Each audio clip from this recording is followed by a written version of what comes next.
Good morning students. Last topic हमने nuclear radius के साथ किया था, तो मैं छोटे से दो न्यूमेरिकल उसके ऊपर करवा रहा हूँ, साथ ही करवा देता हूँ ये दोनों।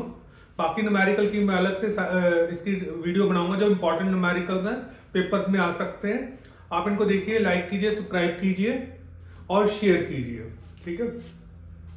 तो R equal to R naught a raised by 1/3। What is the nuclear radius of iron if that of aluminium is 3.6 Fermi.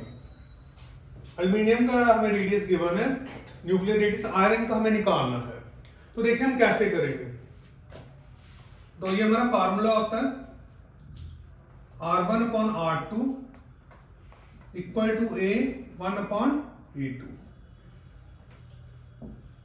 1/3। R1 हमने किसका निकालना है? न्यूक्लियर रेडियस आयरन का निकालना है। आयरन को ऊपर रख लीजिए। एल्यूमिनियम का गिवन है, तो डेट इज, पहले एल्यूमिनियम लिख लेते हैं, फिर बाद में वैल्यू पुट कर लेंगे। A1 date is atomic mass. कितना एटॉमिक मास है आयरन का? 125। एल्यूमिनियम का एटॉमिक मास ये लिखा हुआ है, 27। 1/3। एल्यूमिनियम की वैल्यू पुट कीजिए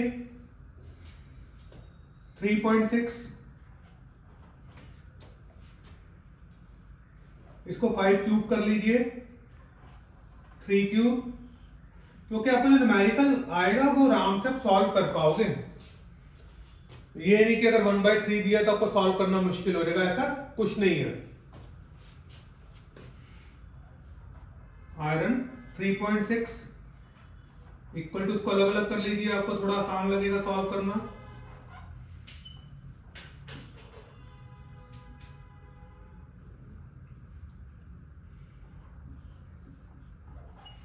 थ्री से 3 कट गया।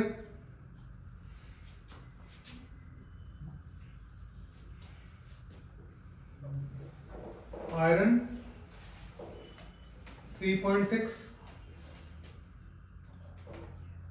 इक्वल टू 5/3 बचा हमारे पास। तो आयरन इक्वल टू 5/3 इंटू 3.6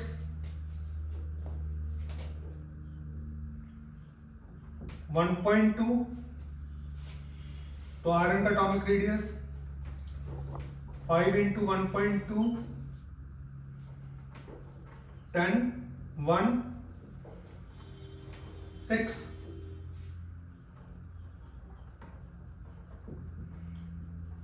ये आपका आंसर आ गया।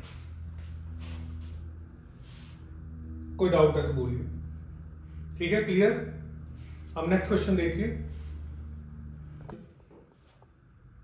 Compare the radius of 2 nuclei having mass number 1 and 27। इनका हमने रेडियई को, दो न्यूक्लियाई को कंपेयर करना है। इनका मास नंबर क्या है? 1 and 27। तो फार्मूला तो ये लगेगा R1/R2 इक्वल टू A1/A2 1/3। तो सिर्फ कंपेयर करना है। R1 R2 की कोई वैल्यू की हमें जरूरत ही नहीं है। तो A1 हमें दिया है 1, A2 दिया है 27 1/3। तो ये हम पहले भी कर चुके हैं। R1 equal to R2 equal to 1/3 का क्यूब। तो हमारे पास कितना आ जाएगा?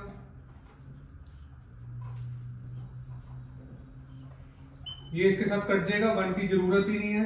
तो ये आपका कंपैरिजन आ जाएगा। This one is the answer.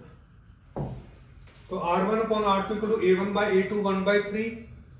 ठीक है, ये हमने करना है।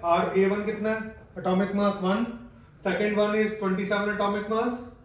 3 का क्यूब हो जाएगा, ये इसके साथ कट जाएगा, आपके पास ये आ गया। तो ये अगर हम देखें तो मैं शो कर रहा हूं कि यहाँ पे कट ऑफ हो जाएगा। तो ये आंसर आ गया आपका R1/R2 इक्वल टू 1/3। क्लियर सबको? देखिए next topic is very very important. ये काफी बार पेपर में आया हुआ है और ये पेपर में आने के चांसेस काफी ज्यादा होते हैं। तो टॉपिक क्या है? Variation of potential energy of pair of nucleus with distance. देखिए ये इसका ग्राफ है, मैं वैसे आपको समझा रहा हूं, ये आप बनाइए ना बनाइए, रफली आपको समझाया जा रहा है कि पहले हमारे न्यूक्लियॉन दूर दूर है, न्यूक्लियॉन का डिस्टेंस दूर दूर है, उस टाइम हमारी क्या कहते हैं जो पोटेंशियल एनर्जी है नियर अबाउट कोई फर्क नहीं पड़ रहा है, as it is near about 0 है। लेकिन जब ये न्यूक्लियस और नजदीक आ गए तो पोटेंशियल एनर्जी हमारी क्या कहते हैं डिक्रीज होनी, अट्रैक्टिव होनी शुरू होगी। डिक्रीज मतलब ये ग्राफ आपको दिख रहा है नीचे की तरफ है, तो इसका मतलब जो इसमें अट्रैक्टिव फोर्सेस डेवलप होना शुरू हो गई है, मतलब अट्रैक्टिव फोर्सेस डेवलप होना शुरू हो गए, मॉलिक्यूल्स आपके ज्यादा नजदीक आएंगे, तो minimum energy maximum stability. Clear? तो अब ये हम ये कह रहे हैं कि ये जो पेयर ऑफ न्यूक्लियॉन्स हैं ये आपस में मर्ज कर गए हैं, ये पेयर ऑफ न्यूक्लियॉन्स आपस में क्या कर गए, मर्ज कर गए हैं। तो ये आपके न्यूक्लियस थोड़े और न्यूक्लियॉन्स और नजदीक आ गए हैं, मतलब दो एटम जो पेयर्स हैं नजदीक आ गए हैं। जब ये बिल्कुल नजदीक आ गया तो एकदम से अट्रैक्टिव फोर्स डेवलप हो गई है, अट्रैक्टिव फोर्स डेवलप होगी तो पोटेंशियल एनर्जी आपकी मिनिमम होगी। मिनिमम होने का मतलब कि अट्रैक्टिव फोर्सेस आपकी मैक्सिमम डेवलप हो गई। अगर आप इसको और मर्ज कर देते हो, मतलब जो मिनिमम डिस्टेंस हमें चाहिए था उससे भी ज्यादा मर्ज कर देते हो, तो इसकी जो अट्रैक्टिव फोर्सेस रिपल्सिव फोर्सेस में कन्वर्ट हो जाएंगे। अट्रैक्टिव फोर्सेस किस में कन्वर्ट हो जाएंगे, रिपल्सिव फोर्सेस में कन्वर्ट हो जाएंगे। रिपल्सिव फोर्सेस में कन्वर्ट होने का मतलब है कि जो आपकी पोटेंशियल एनर्जी है वो एकदम से शूट अप कर जाएगी, जो पोटेंशियल एनर्जी है वो एकदम से क्या कर जाएगी, शूट अप कर जाएगी। और जो डिस्टेंस ऑफ क्लोजेस्ट अप्रोच है वो 0.8 फर्मी मीटर है, that is r not equal to 0.8 fermi. तो distance of closest approach, that is distance of closest approach is 0.8। अगर इससे कम डिस्टेंस होगा तो आपकी जो क्या कहते हैं पोटेंशियल एनर्जी है एकदम से शूट अप कर जाएगी। समझ आ गया होगा आपको कि अगर हमारे न्यूक्लियस दूर है तो उनमें कोई पोटेंशियल, कोई अट्रैक्शन नहीं है, नजदीक आते जा रहे हैं, अट्रैक्शन बढ़ती जा रही है, और नजदीक आ गए, ठीक है, एकदम से अट्रैक्टिव फोर्स डेवलप होगी, पोटेंशियल एनर्जी आपकी मिनिमम होगी। क्लियर? अगर इसको और आगे मर्ज करेंगे, इसके बाद इसको इस पोजीशन पे लेके जाएंगे, तो जितना मिनिमम डिस्टेंस हमें चाहिए था अब ये उससे भी कम हो गया। जब डिस्टेंस उससे भी कम हो गया तो एकदम से रिपल्सिव फोर्स डेवलप हो जाएंगे। जो रिपल्सिव फोर्स डेवलप हो जाएंगे तो जो आपकी पोटेंशियल एनर्जी है यहाँ पे वो एकदम से शूट अप कर जाएगी। तो यहाँ तक पोर्शन आपका अट्रैक्टिव फोर्सेस का है, ये आपका रिपल्सिव फोर्सेस का पोर्शन है, इधर से ये रिपल्सिव हो गया यहाँ तक, बाकी यहाँ से यहाँ तक अट्रैक्टिव हो गया। ये पूछा जाता है कि कौन सा रीजन आपका रिपल्सिव फोर्सेस का, क्वेश्चन में कौन सा अट्रैक्टिव फोर्सेस का, ग्राफ बनाइए और ये इसके 3 ऑब्जर्वेशंस हैं जो मैंने लिख दी है। तो काफी इंपॉर्टेंट टॉपिक है। ऑब्जर्वेशंस क्या लिखी है, the distance less than r not, the distance of closest approach, the nuclear force is strongly repulsive. तो न्यूक्लियर फोर्सेस आपकी स्ट्रांगली क्या होगी, यहाँ पे रिपल्सिव होगी। The distance more than r not अगर डिस्टेंस है तो nuclear forces is strongly attractive, ठीक है, and rapidly decreases and become negligible at a distance of few Fermi. तो उसके बाद वो जैसे जैसे बढ़ता तो अट्रैक्टिव फोर्सेस आपकी नेग्लिजिबल होती जाएंगी। और अगर पोटेंशियल एनर्जी मिनिमम कब है, जब 0.8 फर्मी, 0.8 फर्मी पे ये पोटेंशियल एनर्जी आपकी मिनिमम है, इससे कम होगी तो पोटेंशियल एनर्जी आपकी एकदम से बढ़ जाएगी। तो ग्राफ समझ आ गया होगा आपको, क्लियर सबको, ठीक है। ये बनाना आपको कोई जरूरी नहीं है, दिस इज रफ वर्क, ये सब समझाने के लिए।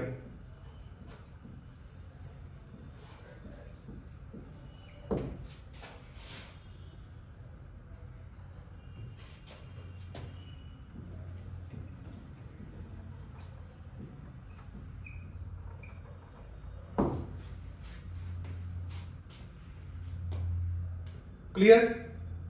बहुत इंपॉर्टेंट टॉपिक है, तो ये जरूर करना है आपने अपने एग्जाम्स के लिए, ठीक है।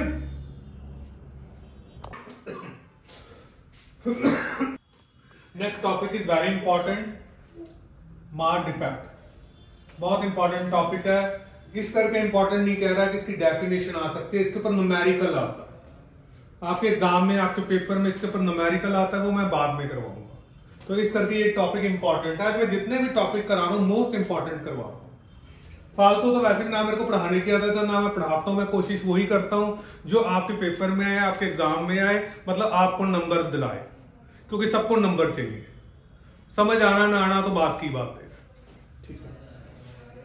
तो मास डिफेक्ट, मास डिफेक्ट क्या होता है कि एक हमने न्यूक्लियस का मास ले लिया, एक हमने न्यूक्लियस का मास ले लिया, और न्यूक्लियस के अंदर क्या है, प्रोटॉन एंड न्यूट्रॉन, उनका अलग अलग मास कैलकुलेट कर लिया। प्रोटॉन एंड न्यूट्रॉन का मास अलग अलग कैलकुलेट कर लिया हमने, ठीक है। न्यूक्लियस का मतलब प्रोटॉन एंड न्यूक्लियन का मास, न्यूट्रॉन का मास जो न्यूक्लियस के अंदर प्रेजेंट है, उनका मास हमने अलग अलग कैलकुलेट करके उसको प्लस कर दिया। फिर जो न्यूक्लियस का मास है, ठीक है, और जो प्रोटॉन एंड न्यूट्रॉन का मास आया वो उनका mass minus mass of nucleus, it is equal to mass defect. जो फर्क पड़ेगा उसको हम क्या कहेंगे, मास डिफेक्ट कहेंगे। मास डिफेक्ट का मतलब mass of proton and neutron जो हमने अलग अलग कैलकुलेट किया उनका सम माइनस मास ऑफ न्यूक्लियस। और ये हमारा एलिमेंट हो गया, ठीक है। ये हम जिन चीजों हम लिखते हैं एटॉमिक नंबर, ऊपर जो लिखते हैं हम एटॉमिक मास। तो mn जो हम किसको रिप्रेजेंट कर रहे हैं, मास of nucleus, mass of proton, mass of neutron. Number of proton कैसे लगाएंगे, z, जो एटॉमिक नंबर है वही नंबर ऑफ प्रोटॉन है। नंबर ऑफ न्यूट्रॉन्स कैसे निकालेंगे, एटॉमिक मास में से एटॉमिक नंबर को माइनस कर दो तो आपके नंबर ऑफ न्यूट्रॉन्स आ गए। क्लियर। तो मास डिफेक्ट देखो, मास ऑफ प्रोटॉन हमने अलग से कैलकुलेट किया, प्लस मास ऑफ न्यूट्रॉन जो हमने अलग से कैलकुलेट किया, इनके मासेस जो हमने अलग अलग कैलकुलेट किए, माइनस जो हमें मास ऑफ न्यूक्लियस गिवन है। तो ये हमारे पास क्या आ गया, मास डिफेक्ट आ गया। तो ये जो मास डिफेक्ट है, द डिफरेंस इज मास, जो डिफरेंस आ रहा है मास में, वो किसमें कन्वर्ट हो जाता है, इनटू एनर्जी। किसमें कन्वर्ट हो जाता है, इनटू एनर्जी। जो किसके लिए रिस्पॉन्सिबल है, बाइंडिंग ऑफ द न्यूक्लियंस, जो न्यूक्लियंस को आपस में बाइंड करके रखती है, उसके लिए वो रिस्पॉन्सिबल है। तो मास डिफेक्ट उस एनर्जी में कन्वर्ट हो जाता है, ठीक है। एंड इज नोन एज, उसको हम साथ में क्या कह देते हैं, बाइंडिंग एनर्जी। जो मास डिफेक्ट है, जो हमारा मास का डिफरेंस आता है, वो किस में कन्वर्ट होता है, एनर्जी में कन्वर्ट होता है। कौन सी एनर्जी में कन्वर्ट होता है, जो न्यूक्लियस को बाइंड करके रखते हैं, किसमें, न्यूक्लियस में, और इस करके हम उसको क्या कह देते हैं, बाइंडिंग एनर्जी कह देते हैं। आई होप आपको समझ आ गया होगा। समझ आ रहा है तो सब्सक्राइब जरूर कीजिए, ठीक है। आगे हम बाइंडिंग एनर्जी की बात कर रहे थे, तो बाइंडिंग एनर्जी की मैंने डेफिनेशन लिख दी है प्रॉपर। बाइंडिंग एनर्जी किस लिए यूज होती है, to break the nucleus. Nucleus को ब्रेक करने का मतलब उसमें जो प्रोटॉन है, न्यूट्रॉन है, उनको अलग कर देना, उनको इतना अलग कर देना कि उनके बीच में कोई अट्रैक्टिव फोर्सेस न बचे। तो that is called binding energy. तो binding energy, it is energy required to break the nucleus into its constituent particles separately to such a large distance that they do not attract with each other, that they do not attract with each other। इतनी दूर उनको लेके जाना है कि उनके बीच में attractive forces खत्म हो जाए। किनको लेके जाना है, न्यूक्लियन, जो किसमें प्रेजेंट है, न्यूक्लियस में प्रेजेंट है, प्रोटॉन एंड न्यूट्रॉन, ठीक है, न्यूक्लियस को ब्रेक करके। If delta M is the mass defect, and binding energy का फार्मूला हमारे पास क्या हो गया, delta M C square in joules. C की वैल्यू पुट कर लो, स्पीड ऑफ लाइट 3 × 10⁸, और अगर हमें इसे मिलियन इलेक्ट्रॉन वोल्ट में कन्वर्ट करना है तो डिवाइड करना पड़ेगा। क्लियर। 1.6 × 10⁻13 से डिवाइड करना पड़ेगा, तो हमारे पास ये वैल्यू आ जाएगी, इतने पोर्शन की ये वैल्यू आ जाएगी। फिर अगर हम मिलियन इलेक्ट्रॉन वोल्ट में डायरेक्ट कन्वर्ट करना चाहते हैं तो सिर्फ डेल्टा एम को पुट करना है। क्लियर, समझ आ गया। तो ये बाइंडिंग एनर्जी के फार्मूलेज है।